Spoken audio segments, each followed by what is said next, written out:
Salam alaikum wa rahmatullahi ta'ala wa barakatuh et bienvenue. Je me présente, je suis Najia. Aujourd'hui, je vais te parler de la phrase impérative et tu vas découvrir quelles sont les astuces pour la connaître. Alors concentre-toi et tu vas comprendre. J'ai devant moi des phrases, je vais lire. Mange cette pomme. Qu'est-ce que vous entendez ici? Je donne un ordre. Je parle à toi. Toi, mange cette pomme. La phrase se termine par un point et elle commence par un verbe. Il n'y a pas de sujet ici. Alors, je l'appelle une phrase impérative. Une phrase impérative. Je passe à la suivante. Lis bien. Je parle à toi. Lis bien. Je te donne quoi? Je te donne un ordre. Ou bien je te donne un conseil. Lis bien. La phrase n'a pas de sujet et commence par un verbe et se termine par le point.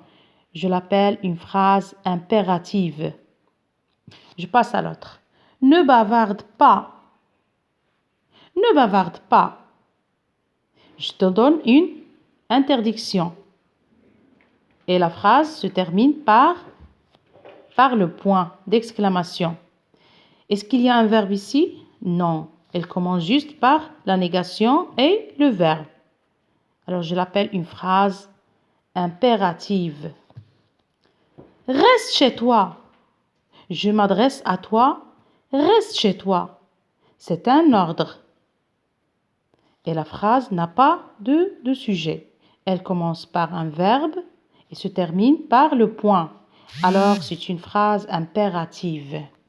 Alors, qu'est-ce qu'une phrase impérative?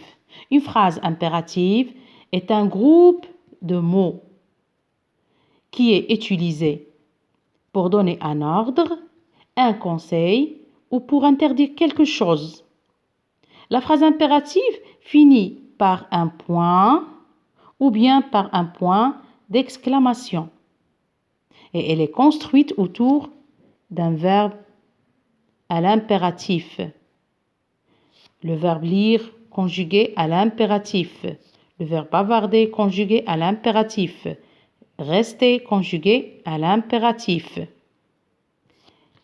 Il n'y a que 3 personnes pour la conjugaison d'une phrase impérative. Il y a la deuxième personne du singulier qui correspond à tu. Exemple, soigne ton cahier. Je m'adresse à qui ici? Je m'adresse à toi. Tu soignes ton cahier. Alors, j'ai pas écrit ici le sujet, j'ai gardé juste le verbe soigne ton cahier pour exprimer quoi? Pour exprimer un ordre. Soigne ton cahier. Le premier personne du pluriel qui correspond à nous. Par exemple, sortons d'ici. Ça veut dire nous sortons d'ici. Mais j'ai commencé la phrase par le verbe. Pour exprimer quoi? Pour exprimer un ordre. La deuxième personne du pluriel qui correspond à vous. Je m'adresse à vous. Lavez vos mains. Lavez vos mains.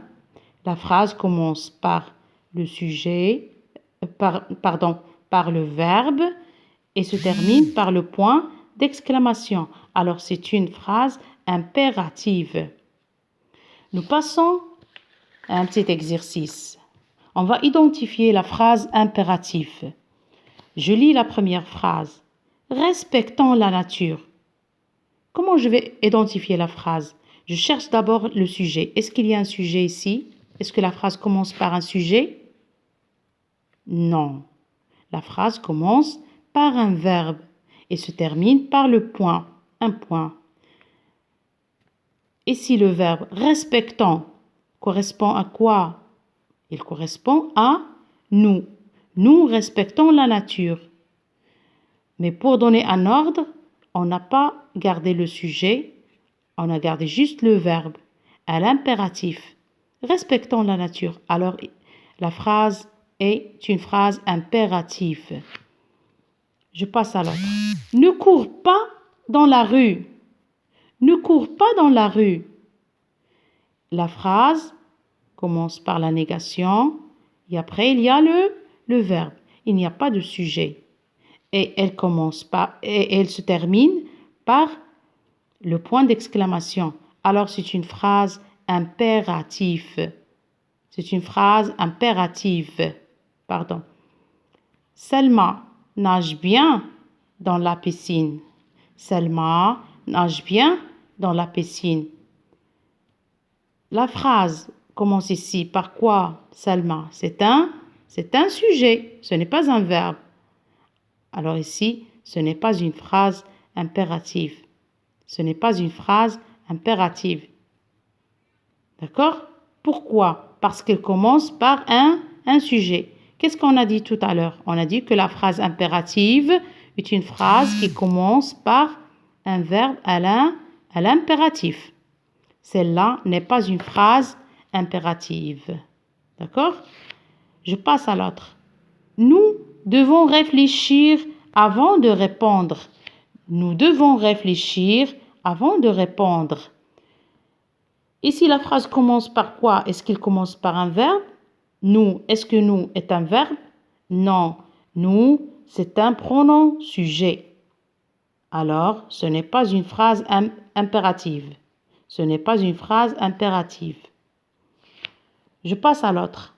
Marchons dans la forêt. Marchons dans la forêt. La phrase commence par un sujet? Non. Est-ce que marchons est un sujet? Non. C'est un verbe. C'est un verbe conjugué aux premières personnes du pluriel qui correspond à nous. Et la phrase se termine par le point d'exclamation. Alors c'est une phrase impérative. C'est une phrase impérative. La dernière phrase. Il décidera pour son avenir. Il décidera pour son avenir.